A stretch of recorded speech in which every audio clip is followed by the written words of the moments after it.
And then I read on Twitter, and then I was like, I read the deal that it was, and I was like, oh, so I may have a chance to be here next year also. Like, oh, okay. And then you got it confirmed. Yeah, then I got it confirmed. You gotta check your sources. How does that help maybe ease some pressure on you, knowing that you don't have to worry about going 10 days at a time? It eases a lot of pressure, but at the same time, you don't want to be too relaxed because there's a reason why they signed you. And it's for your definitely your personality and your basketball skills. You can't be a bad guy and be on this team. Not with these group of guys. So you gotta continue to be who you are, but also every time you step on those lines, you gotta bring it. So it eases pressure. Thinking wise of do I buy two brushes or do I just buy one because I can use one for 10 days. And it kind of was going through my mind when I went to CVS like 3 days ago to buy some stuff. I'm like, well, I don't want to buy too much because I have to ship it back home if I try size. So maybe now, mental wise, it's definitely good. It eases a lot of pressure. What about your role? Because Doc mentioned you didn't play really in Utah. Doc mentioned that he thought in the game before that, the Portland game, that you kind of strayed out of your role just a little bit. You could be a little bit more of a scorer instead of facilitator. Are you beginning to get a sense of exactly what they're looking for here? You talk to the coaches. Yeah. Now I know. Before I wasn't told anything. It was just just play basketball. So I think when I went to Portland, it was more so of an immature role myself. Trying to impress your family because I'm from Seattle, so I drive down. It was more so impress your family, not trying to play for a team. So I learned from that. I learned, during the Utah game, I'm glad we won. And I learned from these days off, so hopefully, it shows tonight. Being a poise and running the team when I'm out there and being the point guard that he's looking for.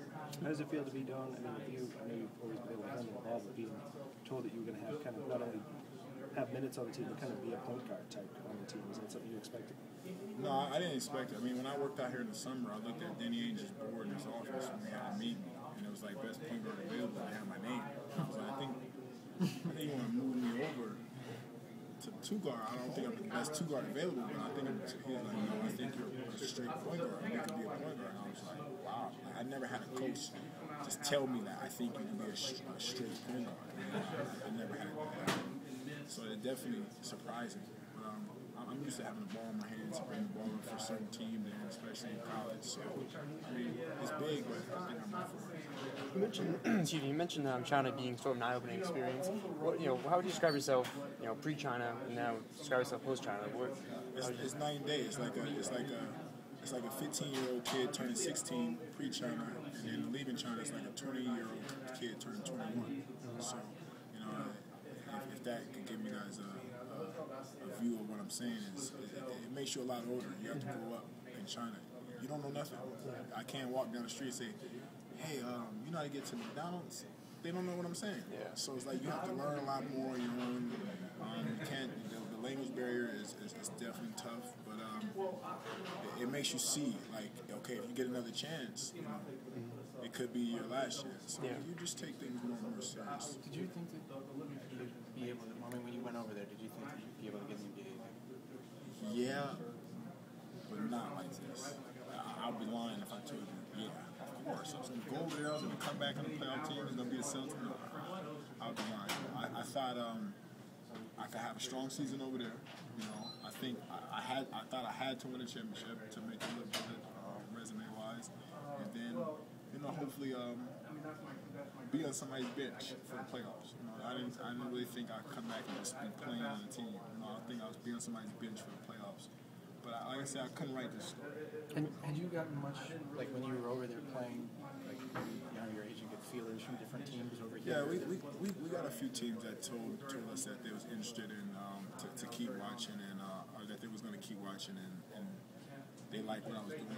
But, it was January, and I wasn't coming home to March.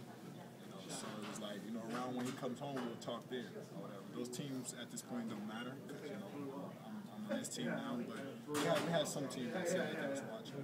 Would you think you eventually look back on China as grueling as it was and say that was one of the most important times in my career? I wouldn't change it. I would definitely, even though I didn't like a lot of it, I would definitely do it again. not now, but if I had to choose to do that, to restructure my career, my mindset, I would do it again. What was it about when you were working out for these guys in the summer and you decided to go to Detroit's campus? What was it about that situation that made you want to do that instead of coming here? I definitely should have stayed here. I went to training camp here, but it was just the simple fact of Coach Frank. Coach Frank in Detroit. That was my rookie coach. Right. He got fired. Before he got fired, I feel like we had a lot of chemistry and time together. So I tried to go there. It didn't work out. Now I'm back here.